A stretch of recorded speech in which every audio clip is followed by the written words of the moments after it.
আজকের আত্মোন্নয়ন কোর্সের সম্মানিত অভিযাত্রীবৃন্দ,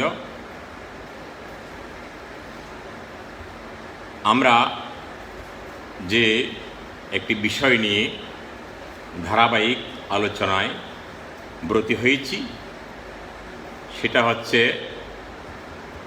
ধর্মনিরপেক্ষতা, ইংরেজিতে যাকে বলে সেকুলারিজম। এই বিষয়টি অতীব গুরুত্বপূর্ণ। গত 5ই আগস্ট আমাদের কল্যাণজি বাবু নান্টু বড়ুয়া মহোদয় এই ধর্মনিরপেক্ষতা বিষয়ে আলোচনার অবতারণা করেছেন। তিনি মুখ্য আলোচক। আমরা যদি ধরে নিই তিনি মুখ্য আলোচক একটি বিষয় নিয়ে, সেই বিষয়টিকে আমরা ব্যাখ্যা, টিকা টিপ্পণী দিয়ে আর ব্যাপকভাবে গ্রহণযোগ্য এবং সবার কাছে আরও সহজ করে তোলার জন্য আমরা এই ধারাবাহিক আলোচনায় অবতীর্ণ হয়েছি। এই বিষয়ের উপর প্রথম আলোচনা করেছেন 5ই আগস্টের পরবর্তী এই আত্মোন্নয়ন কোর্সে আমাদের সকলের প্রিয় ঝর্ণাকর মহোদয়। দ্বিতীয় কোর্সে আলোচনা করেছেন আরও একজন প্রিয় মানুষ, নিজামী মহোদয়, নিজামী সাহেব মহোদয়। এবং আজকে তৃতীয় আলোচনায় আমার নাম ঘোষণা করা হয়েছে।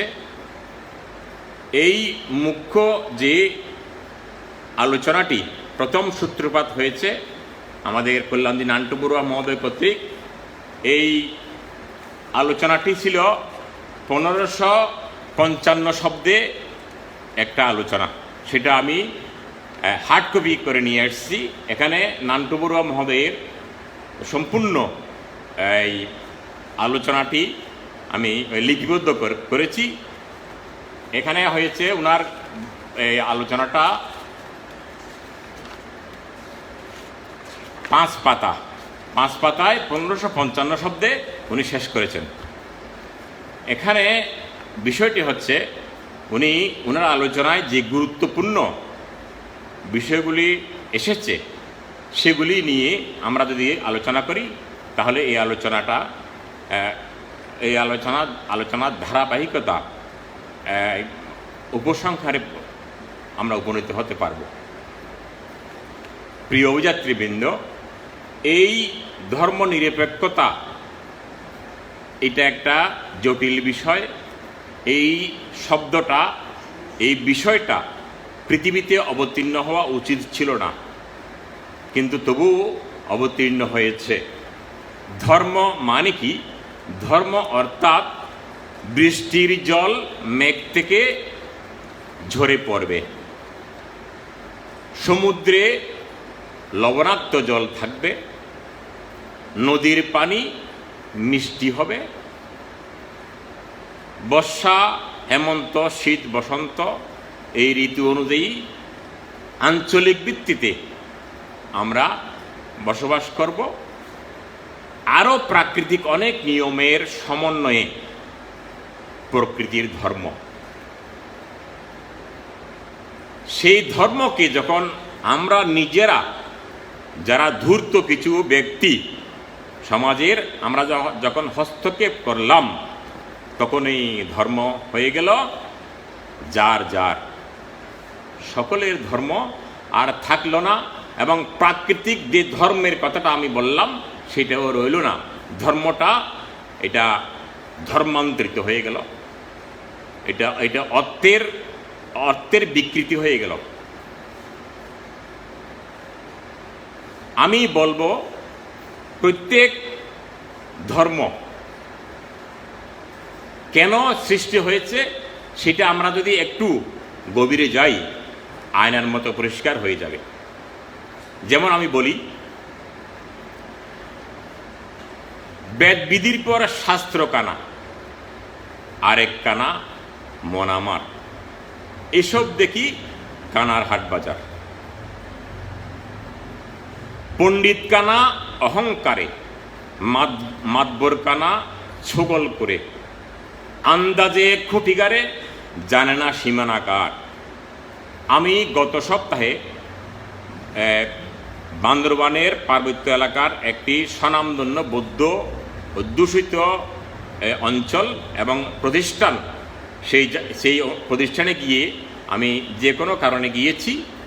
সেখানে শুনলাম যে ওই প্রতিষ্ঠানের যিনি কর্তা, উনার এক গুরু, উনি জন্মগ্রহণ করেছেন 966 খ্রিস্টাব্দে।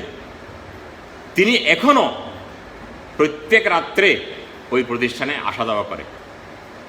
আমি প্রশ্ন করলাম, কারণ এটা বৌদ্ধ ধর্মীয় প্রতিষ্ঠান হলেও সেটা হলো মৌলবাদী। কারণ আমি এইরকমভাবে যদি কথা বলি তাহলে আমার অস্তিত্ব থাকবে না। এই জন্য আমি কৌশলে বললাম যে আপনি যে বলছেন পৃথিবীতে এখন মানুষের গড়ায়ু 120 বৎসর ধরি, 120 বৎসর তো কেউ বাঁচে না, তবুও ধরি। আপনি 966 ইংরেজিতে যে একজন মানুষ জন্মগ্রহণ করেছিলেন, তিনি এখনো পর্যন্ত জীবিত আছেন বলছেন, সেটা কীরকম? হ্যাঁ, আমাদের এটা অবশ্যই আছে। আমরা আমাদের এই যে গুরুর গুরু, উনি সব সময় প্রত্যেক দিন আমাদের এই প্রতিষ্ঠানে আসা যাওয়া করে এবং আমাদেরকে আশীর্বাদ করে, আমাদেরকে শেল্টার দেয়। এই কথাটা তাকে আমরা বলবো কি? এই যে এই যে 2022 সালে এইটাকে আপনি কি বিশ্বাস করবেন? করে, অনেকে করেন। সেই ধারার যারা মানুষ, অনেক বিজ্ঞ জন, তারা এখনো পর্যন্ত সেটা বিশ্বাস করেন। কিন্তু আমার বিশ্বাস করতে আমি কষ্ট হচ্ছে এবং করতে পারিনি। 966 সালে যদি জন্মগ্রহণ করে সেই ব্যক্তির বয়স হবে প্রায় 1800 বৎসর, 2000 বৎসরের উপর। তাহলে হ্যাঁ, সরি 1200 বৎসর। এখন এই 100 থেকে 120 বৎসর পরমায়ুর সময়। এখন আমরা পৌরাণিক শাস্ত্রে পড়েছি যে লক্ষ লক্ষ কোটি কোটি বছর আগে মানুষের পরমায়ু ছিল 10,000 বৎসর। সেটা হলো এটা হলো বিজ্ঞান ভিত্তিক কথা না, সেটা হলো ওই শাস্ত্র কানার কথা। এখন শাস্ত্র কানার কথা নিয়ে যদি আমরা এই যে আমরা পড়ে থাকি, তাহলে আমাদের এই যে আদিম যুগ থেকে এই যে আমরা অগ্রসর হয়েছি, সেটা কারণ হলো খোলস থেকে বের হয়ে, ধর্মের খোলস থেকে যারা বের হতে পেরেছে তারাই তাদের এই অগ্রগতি হয়েছে। যারা ধর্ম নিয়ে আষ্টে পৃষ্ঠে জড়িয়ে আছে, তাদের অবস্থা কি? তারা হয়েছে মুক্তি, তারা হয়েছে মহারাজ, তারা হয়েছে মহাস্তবীর, তারা হয়েছে সাধু। তারা বৈজ্ঞানিক হতে পারে নাই, তারা করোনার টিকা আবিষ্কার হতে পারে নাই। তাহলে কোথায়? তারা আষ্টে পৃষ্ঠে জড়িয়ে তারা মানুষের সমাজকে, এই যে জগৎকে তারা টেনে ধরে আছে। আমরা এখন আলোচনায় আসি। আলোচনা হলো ধর্ম নিরপেক্ষতার কথাটা আসতেছে আরেকটি বিষয়ে। কারণ ধর্ম এমন একটি বিষয়, সেটা হলো প্রাকৃতিক ধর্ম, সেটাকে মান্য করতে হবে। কিন্তু যেটা আমরা তৈরি করেছি সেটা কি হয়েছে? আমি যেই ধর্মে জন্মগ্রহণ করেছি, বলা হয়েছে গৌতম বুদ্ধ জন্মের পর 7টি পদক্ষেপ দেওয়ার সাথে সাথে 7টি পদ্মফুল প্রস্ফুটিত হয়েছে, আর কিন্তু হয়নি। উনার কদম, এই যে পদক্ষেপ ক্রমান্বয়ে ছিল, কিন্তু 7টার পর আর পদ্মফুল প্রস্ফুটিত হয়নি। এবং এই পদ্মফুলগুলি কোথায় হয়েছে? এই যে কঠিন মাটিতে।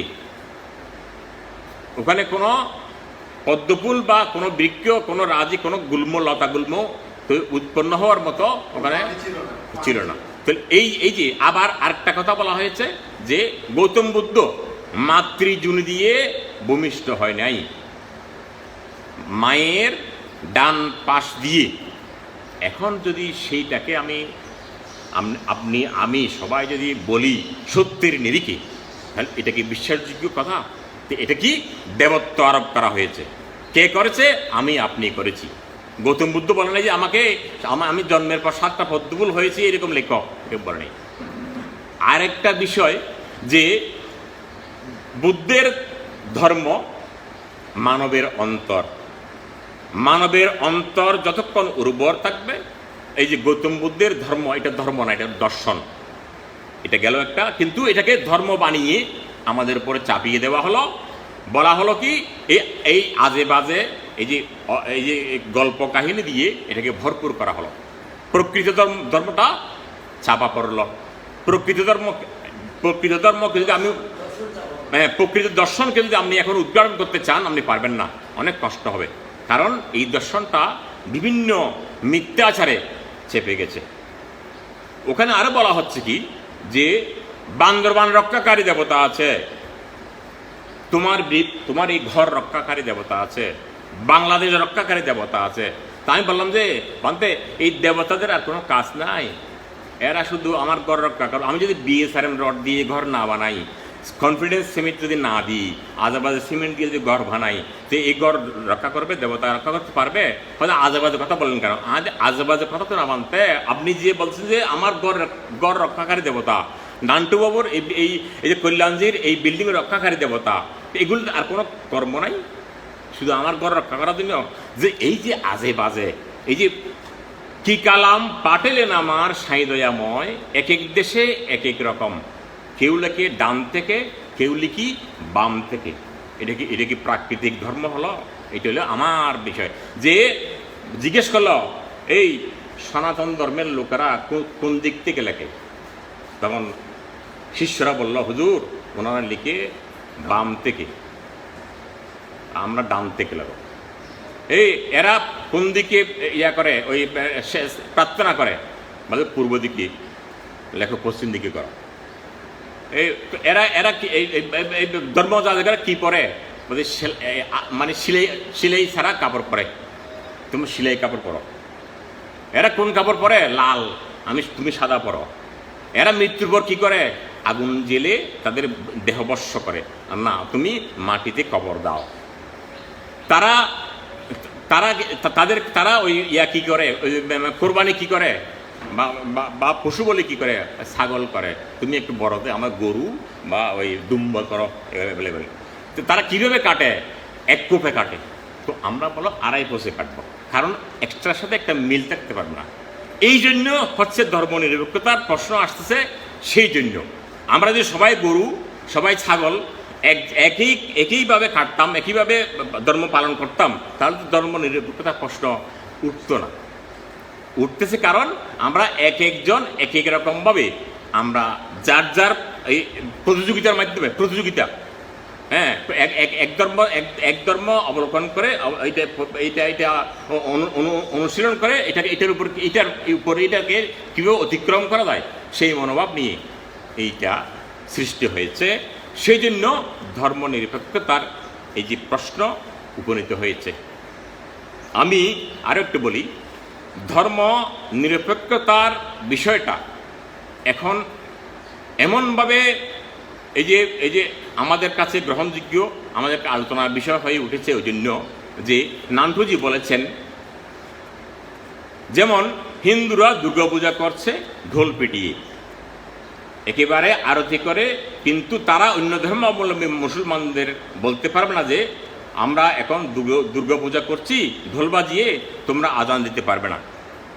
এই যে আমাদের কল্যাণজির বক্তব্যের মধ্যে এই যে অনুচ্ছেদ ভিত্তিক যে প্রশ্নগুলি এসেছে, এইগুলি আলোচনা করলে আমরা একদম ধর্ম নিরপেক্ষতা সম্পর্কে যে আলোচ্য বিষয়টি নিয়ে আমরা যে আলোচনায় অবতীর্ণ হয়েছি, আমরা এটা সুচারুরূপে সম্পন্ন করতে পারবো বলে আমি মনে করি। এখন আরেকটি বিষয় হলো, আমাদের এই ধর্মের মধ্যে যে বিষয়টি আরেকটা নিহিত আছে, সেটা হলো এই যে যার যার ধর্ম সেই করবে, তোমার বলা অকারণ, সবাই কি আর ধর্মপরায়ণ? এই কথাটার মধ্যে যেমন আমি ফকির লালনের অনুসারী, তিনি যখন বললেন কি কালাম পাঠালেন আমার সাঁই দয়াময়, এক এক দেশে এক এক রকম ভিন্ন কেন হয়, যদি একেই আল্লাহর, একেই খোদার, একেই ঈশ্বরের হয় রচনা, তাতে তো ভিন্ন থাকে না। মানুষের সকল রচনা তাই তো ভিন্ন হয়।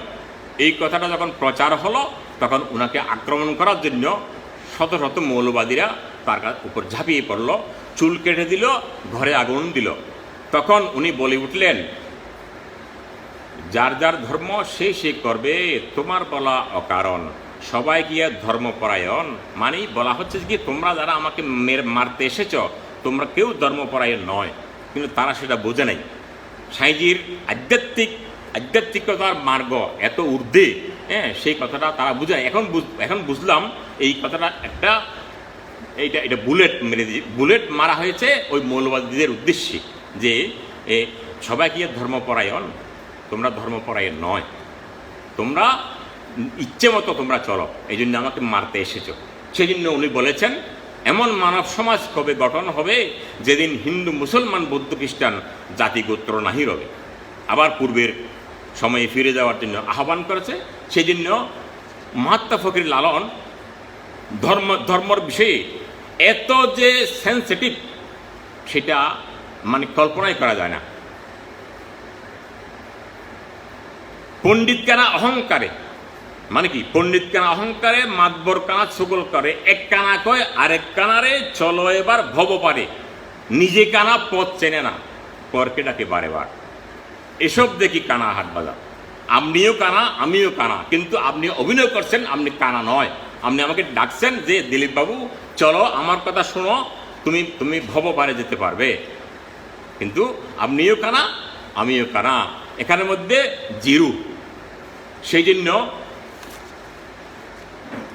আমাদের কল্যাণজির বক্তব্যের মধ্যে আরেকটা বিষয় এসেছে, যে আমি আমার দেশকে ধর্ম নিরপেক্ষ করলাম না, কিন্তু আমি পার্শ্ববর্তী দেশকে ধর্ম নিরপেক্ষ হোক, এটাই চাই। এটা কীরকম? এটা হচ্ছে কি, আমি যা ইচ্ছে তাই করব, কিন্তু আমার প্রতিবেশী থেকে আমি যাতে ফায়দা লুটতে পারি, আমার সম্প্রদায়ের লোক যাতে অন্য দেশে যারা আছে তারা সুখে শান্তিতে থাকতে পারে, সেই জন্য আমি দ্বিপাক্ষিক চুক্তির মধ্যে বলছি যে তোমরা ধর্ম নিরপেক্ষ হও। এইটা আসছে আমাদের কল্যাণজির এই যে দ্বিতীয় পৃষ্ঠার ৪র্থ অনুচ্ছেদে। উনি বলেছেন, বাংলাদেশ সংবিধানে কিন্তু এই ব্যাখ্যা রয়েছে, অর্থাৎ ধর্ম যেন কোনো অবস্থাতেই মানুষের অধিকার থেকে বঞ্চিত না করে। সংবিধান কিন্তু সেই অধিকার দিয়েছে। ধর্ম কোনো অবস্থাতেই মানুষকে মৌলিক অধিকার থেকে, তার মানবতার জায়গা থেকে, তার সম্পর্ক থেকে যেন বিচ্ছিন্ন না হয়, সংবিধান কিন্তু সেই অধিকার দিয়েছে। সেটা কি? কাগজে কলমে। কিন্তু কাগজে কলমের আঙ্গিনা থেকে যখন আমরা বেরিয়ে আসব, তখন আমরা দেখি বিভৎস চিত্র। উনি আরো বলেছেন, দুজন শিক্ষার্থী একই বিদ্যালয়ে অধ্যয়ন করত, একসাথে খেলে আর একসাথে খায়, মাঝে মাঝে তাদের মনোমালিন্য হয়, আবার সব ভুলে গলাগলি কোলাকুলি করে। দুই ভিন্ন ধর্মাবলম্বী হলেও তাদের মধ্যে গভীর সম্পর্ক গড়ে উঠেছে, কিন্তু তারা যখন পঞ্চম শ্রেণী পাশ করে ষষ্ঠ শ্রেণীতে যাবে, তখন তাদের বিদ্যালয় পরিবর্তন করতে হচ্ছে। এটা হলো আমাদের কল্যাণজির প্রথম এই যে মুক্ত প্রবন্ধের ৫ম অনুচ্ছেদের একটা বিষয়। এখন মুসলিম ছেলেটি যে স্কুলে ভর্তি হবে, সেখানে অমুসলিমদের ভর্তি হওয়ার কোনো সুযোগ নেই। কিন্তু কি কত প্যাথেটিক দেখেন। কিন্তু তার বন্ধু চেয়েছিল আমরা একসাথে বড় হয়েছি, একসাথে খেলেছি, আমরা যেন একসাথে লেখাপড়া করি, কিন্তু এই যে মাত্র ধর্মের কারণে তাদের বিচ্ছেদ ঘটে গেল। তাদের মধ্যে তাদের শত আকাঙ্ক্ষা থাকা সত্ত্বেও তারা একই স্কুলে ভর্তি হতে পারেনি, কারণ তাদের ধর্মীয় পরিচয় ওইখানে প্রতিবন্ধকতার সৃষ্টি করেছে। কত বড় করুণ কাহিনী, চোখ দিয়ে অশ্রু গড়িয়ে পড়ার বিষয় আমাদের এই কল্যাণজি এখানে উপস্থাপন করেছেন। হ্যাঁ, এটা আমি বারবার পড়েছি, কিন্তু এটাকে সহ্য করা দুষ্কর হয়ে যায়। তাহলে উনি আরো বলেছেন, তাহলে যেটা বলতে চাচ্ছি, রাষ্ট্রের কোনো ধর্ম হতে পারে না। ধর্ম হচ্ছে মানুষের বিশ্বাস, আর রাষ্ট্র হচ্ছে মানুষের জানমাল সম্মানের রক্ষক। এবং মানুষের যে মৌলিক অধিকার অন্ন বস্ত্র বাসস্থান শিক্ষা চিকিৎসা এই ব্যবস্থাগুলি নিশ্চিত করবে রাষ্ট্র। এই যে বর্ণনার মধ্যে আমরা নান্টুজির কল্যাণজির বর্ণনার মধ্যে যে বিষয়টি পাচ্ছি সেটা হলো আরেকটা বিষয় হচ্ছে ধর্মের নামে নারীদের ঘরবন্দি করে রাখা, ধর্মের নামে আধুনিক শিক্ষা থেকে মানুষকে বঞ্চিত করা, ধর্মের নামে কিশোরদের বিভিন্ন বিধিবিধান মানতে বাধ্য করা, এগুলো আসলে কোনোটাই ধর্মনিরপেক্ষতায় পর্যায়ে পড়ে না। উনি বলেছেন, একজন স্বনামধন্য লেখক লিখেছেন, যারা মৌলবাদী তারা শতভাগ মৌলবাদী, কিন্তু যারা প্রগতিশীল তারা হচ্ছেন 20 ভাগ প্রগতিশীল, 50 ভাগ বিশ্বাসী, 25 ভাগ সংশয়বাদী, আর 5 ভাগ হচ্ছে হতাশাবাদী। অর্থাৎ যারা মৌলবাদী তারা শতভাগ মৌলবাদী, আর তারা ধর্মনিরপেক্ষতা এগুলো কিছুই মানতে রাজি না। তারা যেটা বুঝে সেটাই করে, সেটাই ওকে। কল্যাণজির ভাষায় সেটাই ওকে। আর যারা প্রগতিশীল হিসাবে আমরা দাবি করছি তাদের মধ্যে কি হচ্ছে, তাদের মধ্যে আসলে প্রগতিশীলতা নেই। ফলে কি হচ্ছে, রাষ্ট্রনায়ক যারা প্রগতিশীল দাবি করছেন তারা চাচ্ছেন তার রাষ্ট্রটা পরিচালিত হোক ধর্মের বিধান অনুযায়ী, কারণ তার ক্ষমতার এই যে লংজিবিলিটি যাতে আরও বৃদ্ধি পায়, এবং তারাই চাচ্ছেন অন্য রাষ্ট্রটি হোক প্রগতিশীল অর্থাৎ ধর্মনিরপেক্ষ। সুধীমণ্ডলী, আমি এই বিষয়ে আপনাদেরকে আরও বলার ইচ্ছে ছিল। যাক, এখন আমার বক্তব্য, আমার এই আলোচনা আমি কল্যাণজির মূল প্রবন্ধকে নিয়ে আমি প্রবন্ধকে অনুসরণ করে আমার আলোচনা করেছি।